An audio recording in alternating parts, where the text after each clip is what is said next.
Welcome to Kettlebell Corner, where strength meets theory, where we take you on a deeper dive into all things kettlebells.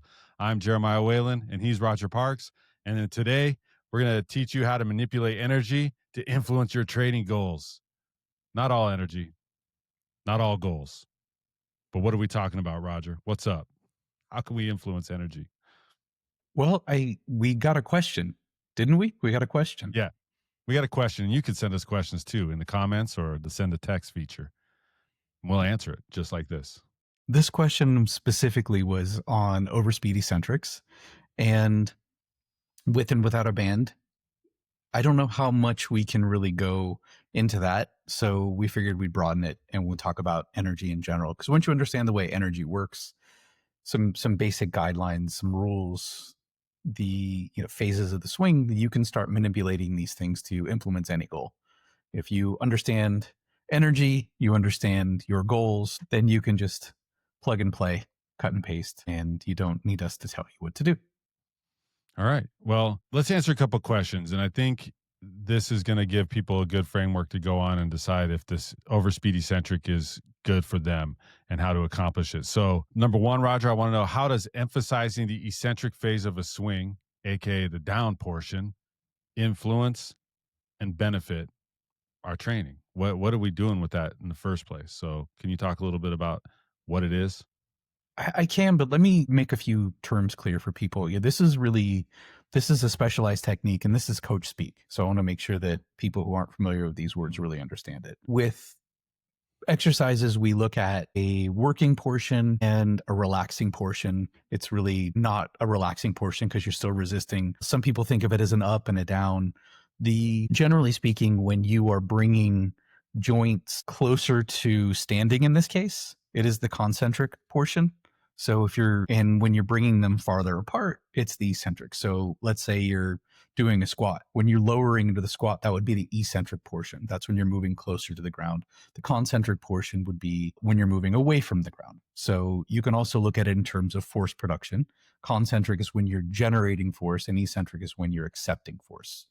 So, the classic paradigm with concentric and eccentric with things relaxing is a little bit misleading, because again, you're not relaxing. Your muscles are always working. It's not as though you just, go limp. You fall into a heap on the ground. Exactly. Everything stopped, coach. It doesn't work that way. At least it shouldn't, not ideally. And if it does, then you need to seek medical help. So that's the portion of the swing we're talking about specifically. So it would be the down portion. Imagine you've done a full cycle of a full swing. It's up in the float. Now you've got to bring the bell back down. Okay. So you're going from that vertical plank, fully standing, all the way into the backswing. So this is the eccentric portion. Overspeed means that you are bringing the bell down faster than you normally would. You have an option once you get to that top portion. You can let gravity do what it does. And it's going to, as soon as the energy from the concentric portion of the swing has dissipated, it's going to hover there just for a quick second, or less than a second, quick moment, and then it's going to move down into the eccentric portion. So you can let that happen, or you can give it a little extra. So what we're talking about here is the extra. Are we actively pulling the bell down? Are we using a band to pull it down? Or there's another technique that I actually prefer, which is great if you have a partner, called the spike swing. We'll get into what those are. So let's make sure we get those terms down correctly. So now, what was the question again? All right, that pretty much answered the question. So just by identifying the terms, Roger, you've provided solutions. So let's talk about some of the benefits of that eccentric phase. What are the benefits of speeding that up, and how will that help somebody in their training? It's important that you phrase it exactly the way you phrased it, because kettlebell swings do have an eccentric portion, and it's going to be different than the let's just use the term speed of other movements, other exercises. You're going to move back into the backswing of a kettlebell swing faster than you're going to move into, let's say, a deadlift or a squat. You can have specific examples where you're doing something that's ballistic, so like a jump squat, for example. That's possible, but I want to point out that you're already moving faster than you normally move. So just by choosing a kettlebell swing, you are getting some of these benefits. So the question is, what benefit does speeding it up give you? It will, as we get into energy later, and you'll see, it'll make things harder. It will increase the force production. Okay. So when there is more force moving into the backswing, there's more force you need to stabilize. In my mind, I think about accepting. You have to accept force. That doesn't mean that you get bowled over. But if you have, let's say, football is a common sport, American football, wrestling, for example, Well said, Roger. We're breaking uh, news here. grappling, things like this, when you have two bodies colliding, you have the option of what to do with force, and in some situations you may want to try to meet force with force. So if I think I can overpower somebody, I may not yield to that force or back up or accept it. I may try to fight it, right? Resist. But in Yeah. some cases I may want to go with it. Maybe if someone's trying to shoot in and knock me over, I might accept that force and redirect it and try to throw them the With like a opposite way, sprawl or etc. something, or the something judo something toss or whatever. something like that, so I don't want to get too much into what specific goals it might be good for, but I do want to call out that it's when this needs to happen faster than normal. That's when you're going to need it. Let's say you are, I guess a good example would be volleyball. There have been studies done with volleyball and the kettlebell, and it's helped jumping. So let's Mhm. say you have a hard time generating force and jumping quickly. Basketball would probably be an even better example. So let's say you and I, Jeremiah, we're identical in height. Okay, Yeah, that's same great. haircut and everything. Whose height first? First of all, whose height? Yours. Okay, You don't want to be it was my height. basketball right away. That's why I So wanted clarification. we're both your height, and we have the same. We have the ability to jump the same height. Okay, everything's identical except for the time it takes for um, for one of us to jump. Okay, so let's say I'm getting to the ball first because I can get down and load up my jump faster than you can. You may want to work a little bit about on that loading and unloading, or unloading and loading, so to speak. You may want to get better at accepting force or yielding down to gravity, right? So Mhm. going closer to the floor and then bouncing back up. An overspeed eccentric would be something worth playing with. I haven't done it. I don't know if it would work, but this is what we're talking about, a situation where you need to change levels pretty quickly and then go back the other way. So let's say, theoretically, one of us is tired, the other one always winning. So let's say I'm getting to the ball, you go home and you're doing some overspeed eccentrics. Next week, we meet up to play basketball. You're getting to the ball before me because you can get down into the jump and out of the jump faster than I can. You win, I cry. You're happy. Overspeed eccentrics saved everything about my life. Exactly right. So individual goal is less important than understanding that this is going to be a technique where you're really emphasizing dealing with force. Yeah. So the greater picture of it is more you're able to, I don't want to say change directions, but you can take and give faster, right? You Sure. can take faster and give faster. So whatever that applies to you. I like the football example is a good example because oftentimes in the line, there are two forces going against each other. hmm Now, Yeah. something to think about too is the more force you move down. Okay, we have to talk too about later about when a kettlebell is actually heavy, when you're going to accept force, and when it's just kind of hovering somewhere between the top of the swing and the bottom. But anytime you're putting more force down, we've got to think of Newton's third law, which is the whole equal and opposite thing. The magnitude of the force that comes down into me is force I need to stabilize. My legs need to fight harder to keep that bell from collapsing me. So there is also a muscular benefit in that. That's going to make my muscles work harder. It's going to make me burn more calories. A few things will happen there. So we want to focus on that. One other thing that we do need to call out where this is particularly useful is with people who are newer to kettlebells, believe it or not. What often happens as people get to the top of the swing, they're going through and they get a little float. They will break back a little bit too soon in the backswing. They're not really good about preserving their Waiting. energy and really controlling it. And one thing that I've found is helpful is to tell people to pull the bell down, pull it down faster. When that happens, their body intuitively responds. They get a little bit of elasticity. They get snappier. And then the swing, usually you get a look like, whoa, what just happened? I didn't feel really anything. The swing just kind of happened on its own. And that's one of the things that we're after. So those are going to be the broad strokes reasons why you might want to do that. So Yeah, and I'll second that too. If you're somebody who's beginning and your timing is off, try that tug. That's something you can just take right now within the first 10 minutes, and that might fix up your timing. And you know the kettlebell swing is going right when it happens really fast, mhm. essentially. Once that bell hits your body, you're already turning around. It just happens in a matter of split seconds. And if it takes longer than that, if it doesn't feel super fast, then your timing is probably off. I do want to make one note about this though, Okay. is that these are challenging. This is not something that you Yeah. should do with every First swing. day. Yeah.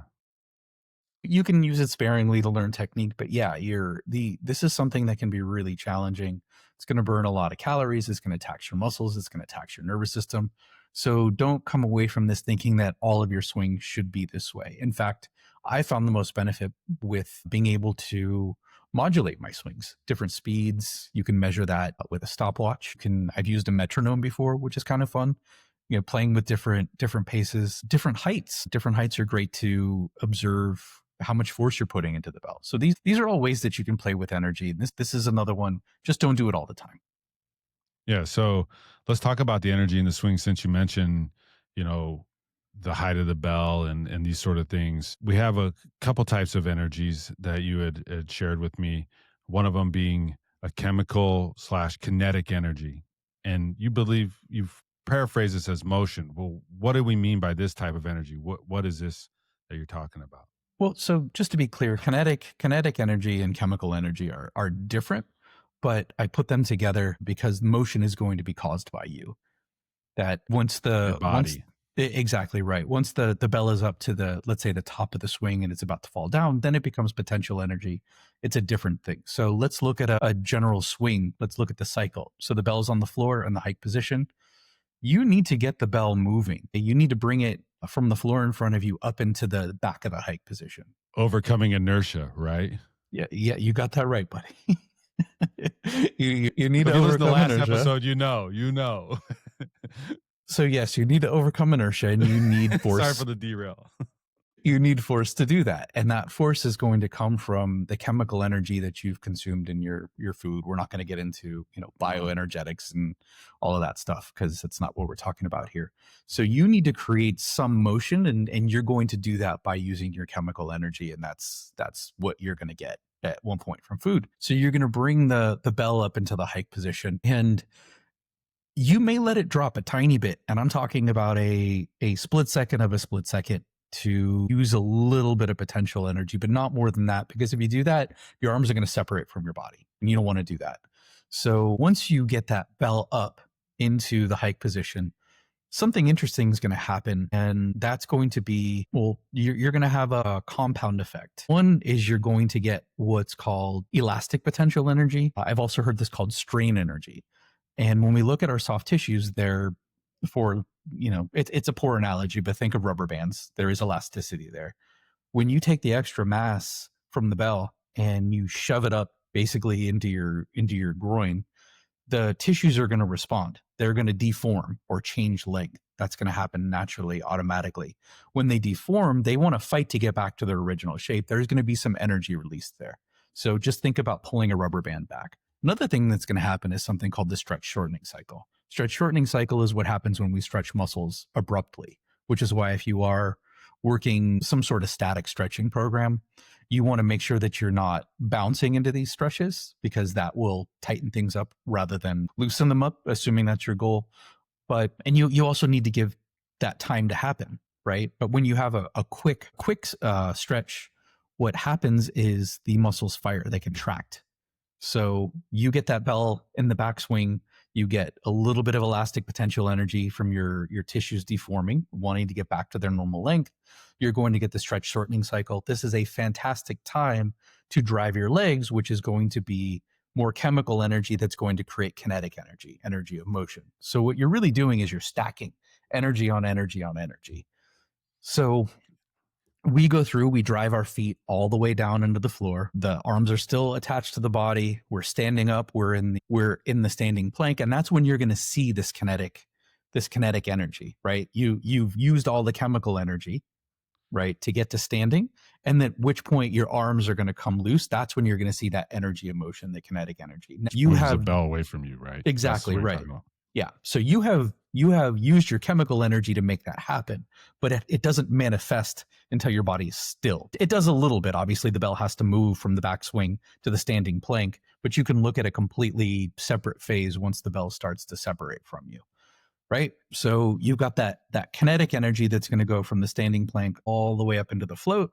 You're going to have that moment, right, where it hovers, which we call the float, proof that the bell got ballistic or it accelerated up faster than gravity could bring it down. Once it's at that top, the peak of the swing, it has its maximum potential energy.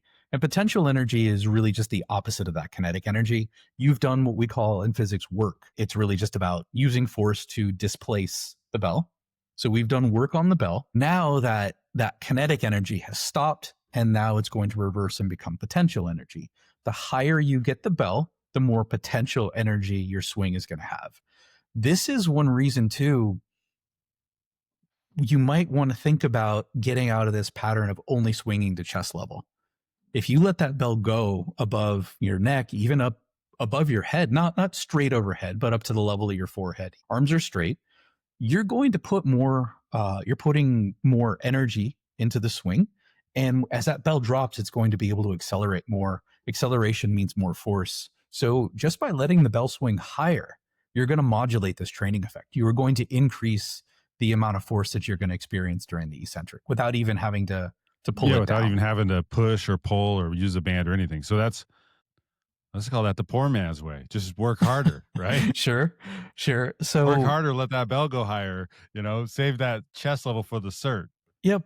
So now we have the bell moving back down. So that potential energy is becoming kinetic energy, right? Now we have more energy and motion. Okay. Mhm.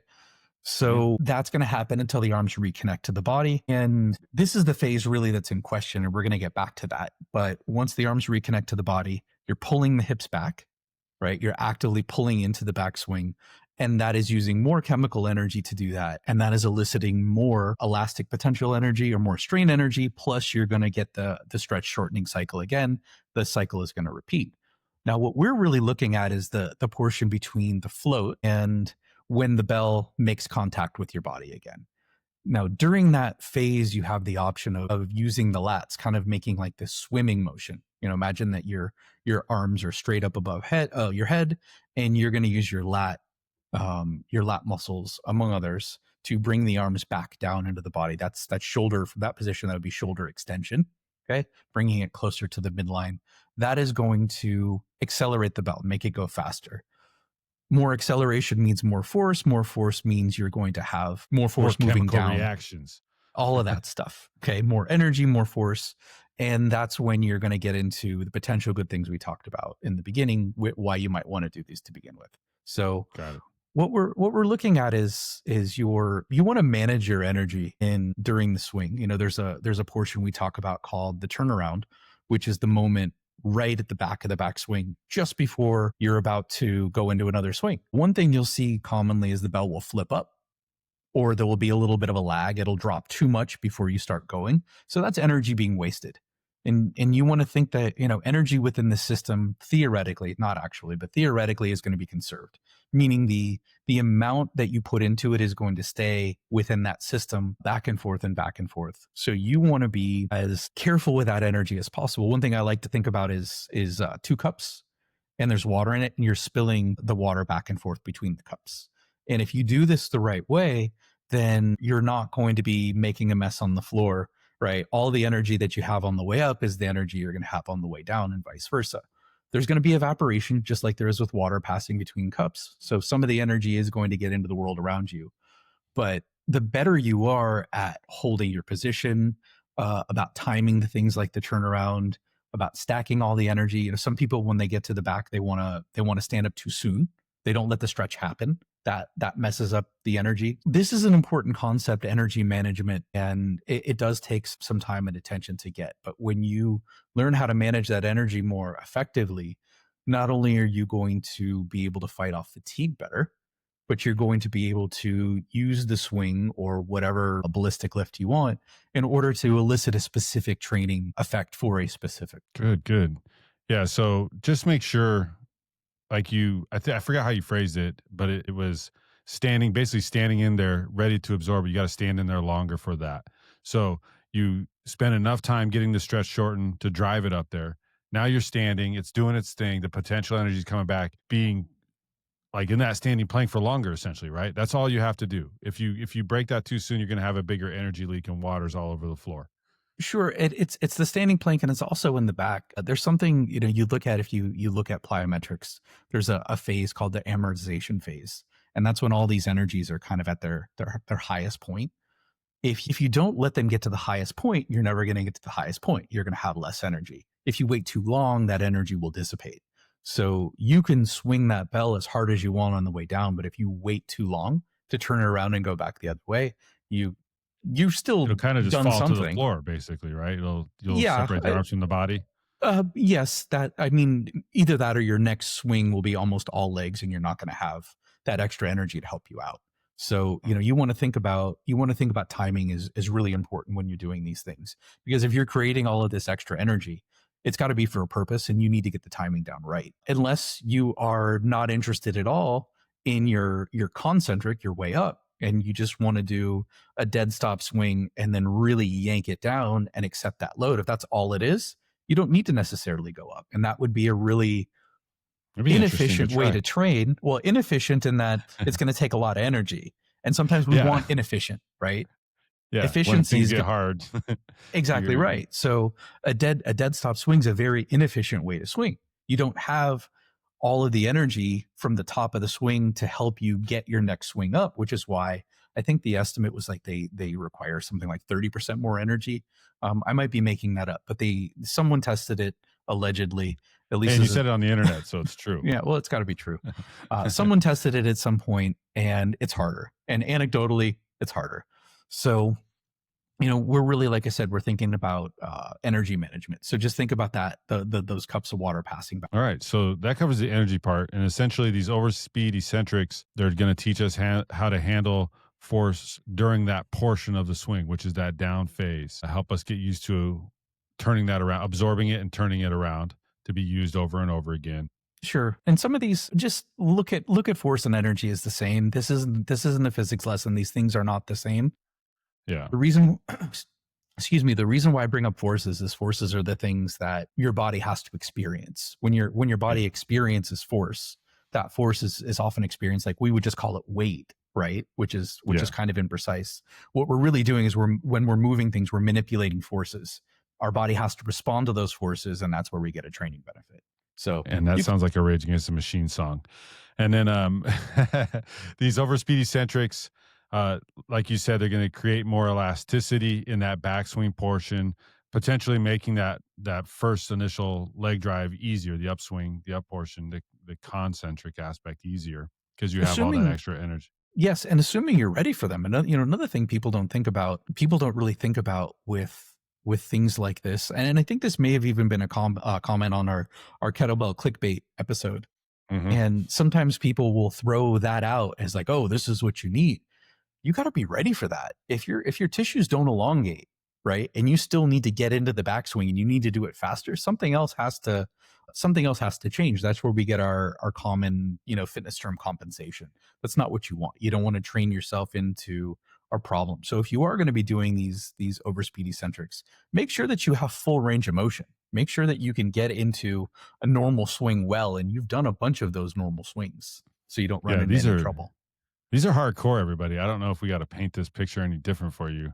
This is a bell coming at your groin, as Roger put it, as fast as possible. And then finally, it's especially helpful for people to help find their spring in the swing. Like if you're beginning and you just, if you can't get that pop well enough, or maybe your timing is off, it's kind of useful for that as well. Sure, Now, you could feel it when you really accentuate the force down. You can feel if you're dragging, if you're too soft in the backswing, for sure. all right, there's a couple ways to do this, Roger. You mentioned one of them, bands, son, bands to make them dance. That's some That's Juicy a J. that's a pop culture reference.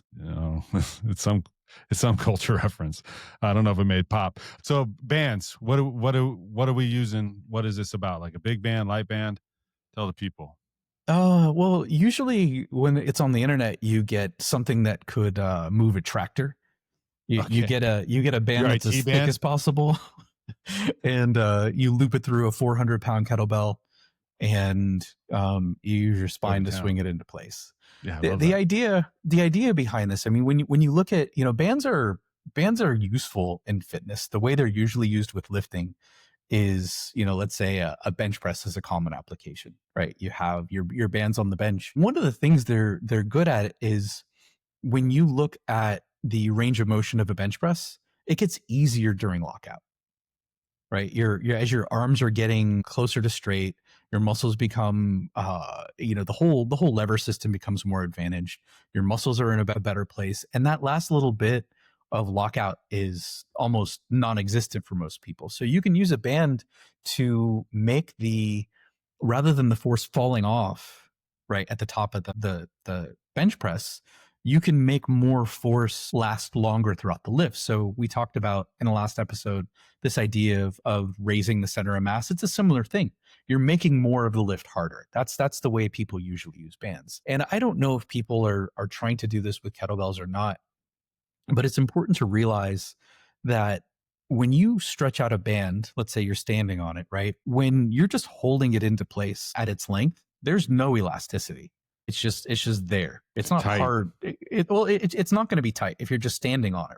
If Oh, you yeah, haven't yeah, yeah. if you haven't exceeded its resting length, there's no tension. Okay. Gotcha, So yeah. most of the time, if you're using a band that you can use for a swing, there's no tension on that bell when you're actually generating your swing. The kettlebell is going to be heavy between your feet. So at that portion, you're not going to be making the swing harder. So it's really important to think about with the band. And a lot of people seem to think that it does make the swing harder. It As does if it's not. like a progression or something like that. Exactly right. So that's not Yeah. what we're talking about here. The idea is you got your swing up and away, and as the bell gets closer to the float, that's when you're creating that tension, and that tension is going to yank the bell back. Is it useful? Yes, it does put a little more. It does put a little more energy into the system. The things to watch out for that why I don't like this personally. I'm not saying it's bad. I'm not saying it's not useful, but why I don't like it is one, there's setup time. I don't want to have to anchor a band and do all this stuff because I don't find it any more valuable than, in fact, I find it less valuable than actually speeding up Pulling the harder. eccentric on my own. You can stand on the band. That's a common way to do it, but then you're disrupting your ground contact, and that messes with force production. Is it a big deal? It may be. It may not be, but I guess it it's not depends if you're, something. like, going for a contest or something. Sure. Well, I mean, when you look at just the general rules of force, your contact is really going to matter. And if you're changing your surface area, you're making that force a little more pinpoint. It can be problematic, and especially if your band is thick enough, it can disrupt your balance. Another thing I see is where you anchor the band changes the trajectory of the belt path. So when I see banded swings, it's very common that I see really short T-Rexy arms, and it seems to encourage an upper body lift. So I don't love the band for that. As I mentioned earlier, there's another variation if you have a partner, and it's called a spike swing. Very common when you are learning how to swing, and that's when you'd get someone who would stand next to you, and as the bell is moving into the float position, they'd spike it like a volleyball, and you push the bell back. So your partner is providing that extra energy, and then you have to deal with it. So that would be my preference, as long as you have a partner who understands how to modulate. Yeah, I was gonna say, they should probably know how to do kettlebell swings as well, because there's, you don't wanna, if you go as hard as possible, that's a problem. You're gonna, like, Sure, blow that bell all the way through the back wall, sure, and and you probably don't, you with it. you also want to have a general idea of where the bell needs to go. If I'm Mhm. pushing straight down and away, Yeah. that's going to be It's gonna pull you problematic over. versus down and back towards someone. So I prefer the spike swing. So the band can be useful. I'm not saying that it's not. It's just, for me, I don't think it's worth the effort. I think if you're going to use these, which I do think you should give them a shot if you've achieved proficiency, I think the using your own energy for as frequently as you're going to do it is probably the way to go. But who knows? Maybe the band swing is a great variation for you. And you may Yeah. find it worthwhile. I haven't seen it in training. I haven't seen the band be worthwhile. It's one of those things that people teach you and talk about, and you learn about, like, oh yeah, that's cool, and then you never do it again. It's like $1 worth of your paid entry fee for whatever you did. And I never used the band. I did when I started. I'm like, oh, let me try this, and I was like, yeah, this is a thing. I almost always, if I feel Like if my timing is off or something, or if I want to just kind of get a lot more power out of them, a lot more pop, then I'll just pull the bell back with my arms fast. And that's really intentional. And that's why we said it's not for the first day people, but it's there. Um any other methods that you need to cover with doing the overspeed eccentric? Or does that pretty much cover all the aspects?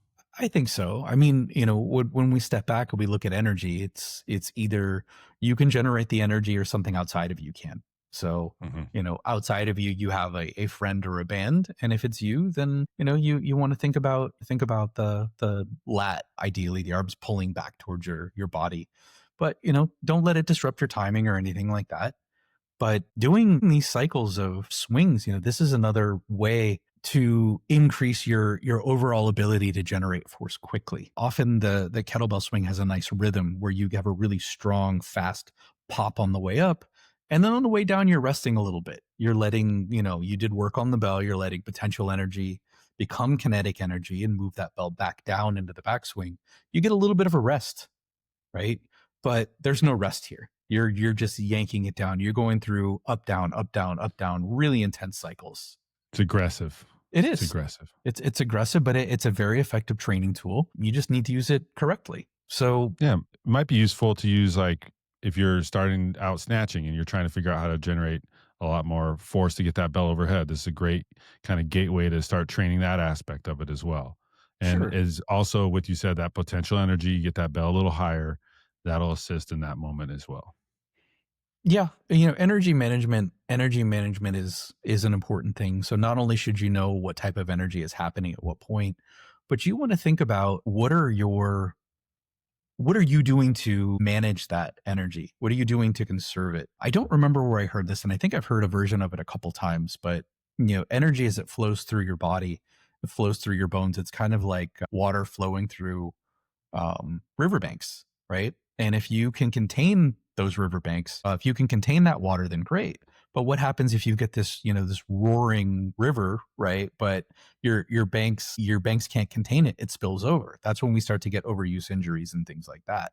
Whether we get injured or not, if you have this really aggressive tug down on the swing and you're not good at the turnaround, if your soft tissues are not pliable and mobile, for lack of a better term, then you're putting all this energy into a system that can't really control it. So get really good at your backswing position. Make sure your stance is set. Make sure you're well balanced. When you are adding additional force, downward force to this swing, understand that your balance may be affected. Your technique may change. For me, when I do these, I find that I get a little hingier because I have to redirect the force. If it's straight down, it becomes a problem. I need to bring my torso forward more. Otherwise, I will physically and literally throw myself backwards. So I've Yeah, you got feel those heels load up a lot more. exactly right. So when you feel those heels load up, that's all of your forces moving backwards. So in order to balance that extra backwards force, you need to take some of your mass and tip it forward, and that's why your torso will incline more. That's why your torso will become more parallel to the floor. So your technique may change. So you've got to be ready for these. Learn to handle the position, but if you're doing an overspeed eccentric and you can't handle the basic positions of a swing, this is not right for you right now, unless you're doing it to find that extra pop in your swing. Because again, this can be a good beginner technique in very small doses, and usually Yeah. with I was supervision gonna is say like, recommended. yeah, I just used this on somebody 2 weeks ago, and I think I did one set. She did two swings. I did three spike swings in the middle. She did two more on her own. I said, "There you go, you got it." And she's like, "Yeah, I got it." You know what I mean? She's a Mhm. quick learner, obviously, but these are the things. It's. I like that analogy, Roger. And if you think of kettlebell swings as a river, nice and peaceful until you add that overspeed eccentric, and then it's a rapid. And if your banks can't handle it, you're gonna flood the town, and everybody will hate Don't you for flood, it. don't flood the town. All right. Anything else? One more thing, and I think just the general approach to this episode is it's great to look at individual techniques, but if you understand the principles behind those techniques, you can apply these to anything. So you can take the same concepts applied to the snatch. You can apply it to movement in general. So understanding how position channels energy. You know, your bones are a frame. When you go back to that elastic potential energy, I like to imagine a slingshot. Your bones are the uprights, and your muscles and your tendons are the band that you load the rock into if you're a slingshot. So if you can't get your bones in the right place, then your elasticity is going to be compromised. Let's say your bones are in the right place, but your soft tissue is not flexible. You're going to run into a problem. My point is that when you when you look at these things, don't just look at them as a specific example. Look at them in the bigger picture and think about, okay, this is not just all kettlebell training. This is movement. What are the big movement principles that I need to understand to answer my question? So if this question was, what is this good for? Who is it good for? Do I want to use it? Do I not want to use it? You can start to ask bigger questions and say, okay, well, what is this really doing? This is about energy. What phase? It's the downswing. Well, when is the downswing important? When I need to accept force. And you can start asking these questions. And when you get these answers, you apply this to, again, all kettlebell training, movement in general, which is why we do sometimes get comments from people who don't do kettlebell training at all because they're learning about movement. They're looking at this in more of a big picture way, and they appreciate the principle, because once you understand the principle, the thing, so to speak, you can apply that to lots of other stuff. Touche. And that's why you can play a symphony on a piano and a violin. Because once you understand the symphony, the implement doesn't matter. All right. Maybe that was a stretch. All right. That's it, everybody. Thanks for listening. Be sure to download the Bells app from the Apple App Store. And of course, we'll say it again. Leave us a comment. What do you want to hear our take on? How can we help you?